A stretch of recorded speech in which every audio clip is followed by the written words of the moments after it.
Are you tired of spending hours on tedious, repetitive tasks in your academic research and your daily workflow? Have you perhaps heard about the power of Python programming in automating a lot of the tasks that you do on a daily basis, but have always been sort of intimidated by the idea of programming and coding? Well, you're in luck.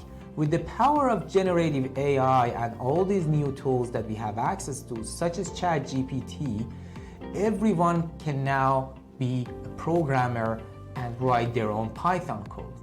Welcome to Scholar Sphere, where AI meets academia. In this video, we'll talk about what Python is and help you set it up on your computer and help you write your first code. So let's get to it. Python is a high-level interpreted programming language that has gained popularity among researchers for its simplicity and power. Python is a really cool programming language that lots of academic people use. It can help you do all sorts of things like analyzing data in social sciences or simulating physics stuff. Basically, Python is a great tool for all kinds of academic research. Why Python, you might ask? Well, Python is known for its easy syntax and a large community of coders which can provide a lot of support. But more importantly, generative AI tools like ChatGPT are great in working with Python, so you can simply ask ChatGPT to write the Python code you need, and even better, debug it when the code doesn't work. This makes it an excellent choice for researchers who don't have a background in programming to do all sorts of tasks that would help their research using Python. Now, let's get you started with setting up your Python environment. Whether you're a Mac or PC user, we've got you covered.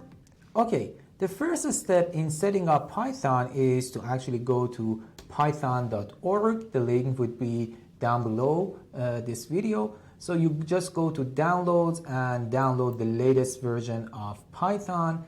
It's the same process for both Mac and Windows. Once it is downloaded, you just have it installed on your computer. Make sure if you found the option to add Python to path at any part during the installation, click on that option. So let's just go ahead. And we're done. So once Python is installed, the easiest test you can run to see if it is actually installed is open Terminal in Mac, or if you're a Windows user, just open Command Prompt. So what we need to do here is to type in Python -- version, and it gives me 3.3.10.10. That's the version of my Python. Same process for Mac. So let's just open Terminal. So I will run Python version, and it gives me 3.10.9. Now remember, if you are getting an error, whatever error you're getting, just simply type it in ChatGPT and ask it what is going on. You can be sure that it can help you fix that issue right away. All right, so let's move on with writing our very first command in Python. So what I'll do is I will open a terminal inside Mac, so by just typing terminal, and it will bring me here. Or inside Windows, I can just click on Command Prompt. So let's do Mac first. So I will just type in Python 3. And when you see these arrows here, it means that you're inside the Python environment, so you're good to go. So you can just start by a simple hello world command and enter, and then there we go, hello world. And let's do the same thing inside Windows. So here you type Python or Python 3 depending on the version. When you see the arrows, it means you're inside the environment. So let's just do the same thing, print hello world, and there we go. Congratulations, you just wrote your very first Python code. Now let's make it even more awesome. You usually don't want to just write one line of code or 2 lines of code. You want a series of commands and functions and variables to run one after the other to achieve a functionality you're going for, right? So what you usually want to do is to create a file that contains all of these commands that will have Python run them all for you. So let's try doing just that. So inside Windows or Mac, you would simply just create any text file within whatever text editor. Let's call it just test, and then what you have to do is add a .py to the end of it. Let's try to edit it.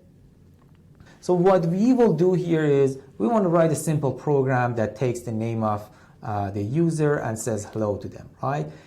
It doesn't matter if you don't know the simplest functionality inside Python. Just ask ChatGPT to write the code for you like I did. I will just copy and paste that little code snippet here inside my text editor. So let's save this file. Let's try to run it.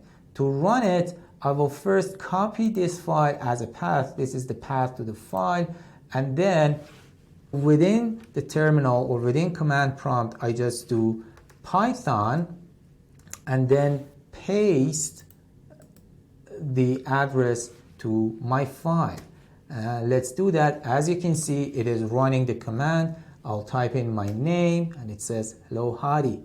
And it's exactly the same way doing it inside Mac. I can again use any text editor. I like to use Sublime Text. So let's just copy and paste our little code snippet and then save it as test.py on our desktop. And then you right click on it, hold down Option to copy this as path name, and then inside your terminal what you do is just type in Python 3 and then the path to your Python file, and there we go. It asks for my name and hello Hadi. How about that? We just wrote our very first Python program as a file.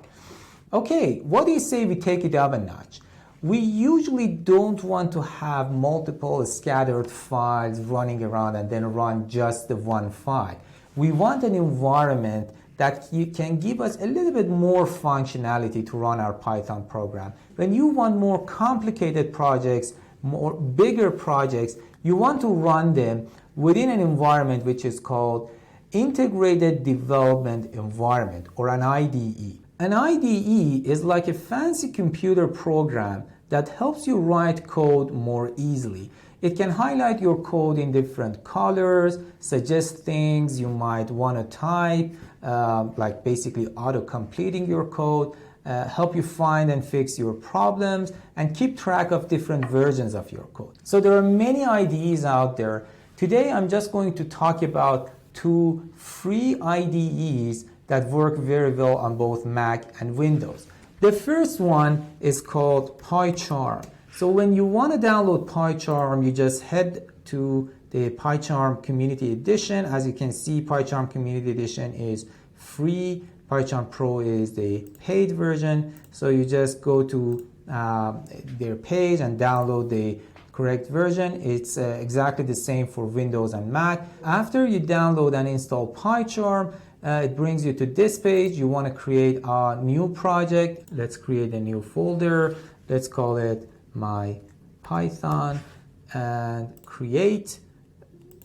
There we go. And here you can select what environment, what virtual environment you want. By default, it is set on pure Python. That's what you want. This is just telling you that PyCharm can be used for other programming languages as well. Go ahead and click on create. It will create a new folder that includes this file. This main.py is your Python file. You just paste all the code that you want into this. Let's delete this and copy our very own program down here. Let's just copy and paste it here. I will have it saved and then run it by click on this run button up top. It asks for my name and it says hello Hadi. The second IDE I want to show you is Visual Studio Code. Let's do that inside Windows.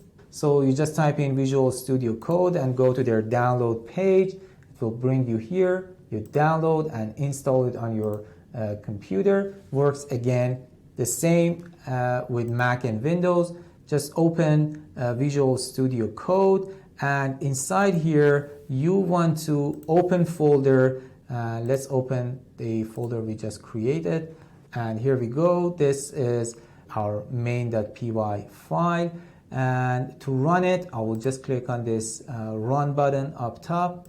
It will run the program for me. Type in my name and it says hello Hadi. Congratulations, you have now set up your Python environment and written your very first code. The sky is the limit in terms of what you can achieve with your Python programming skills. Let us know in the comments below what you're planning to do with these skills. Don't forget to like, share, and subscribe to our channel for more content like this. This is a Scholar Sphere where AI meets academia. See you in the next video.